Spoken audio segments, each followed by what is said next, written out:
Major হাফিজ সাহেব আজকে একটি কথা বলছেন তারেক রহমানকে, যেটা খুবই ইন্টারেস্টিং একটি কথা। যে এখানে বিষয়টা এরকম, তিনি বলছেন যে আমরা তারেক রহমানকে বলছি আমরা যেন আওয়ামী লীগ না হই।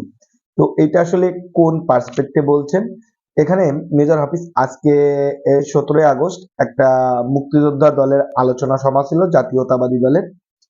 তো সেই সভাতে আসলে শনিবার দুপুরে প্রেস ক্লাবে এক আলোচনা সভায় হাফিজউদ্দিন আহমেদ বলেন যে আমরা যেন আসলে আওয়ামী লীগের মতো না হয়। 1971-এর চেতনায় উদ্দীপ্ত যুবক যে এখনো দেশে আছেন, এইটার সব থেকে প্রকৃষ্ট উদাহরণ হচ্ছে আবু সাইদ। আমরা যেন তার মতো করে আসলে দেশের সবার সেবার জন্য আগিয়ে আসতে পারি।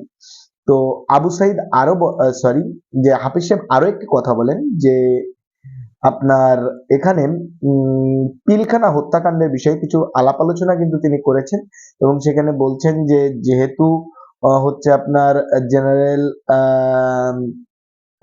গতকাল শপথ নিয়েছেন লেফটেন্যান্ট জেনারেল অবসরপ্রাপ্ত জাহাঙ্গীর আলম চৌধুরী, তিনি এই তদন্ত কমিটিতে কিন্তু ছিলেন। তো তার তদন্ত কমিটির সাপেক্ষেই কিন্তু একটি রিপোর্ট প্রকাশ করেছিল, কিন্তু সেটা আলোর মুখ দেখে নাই।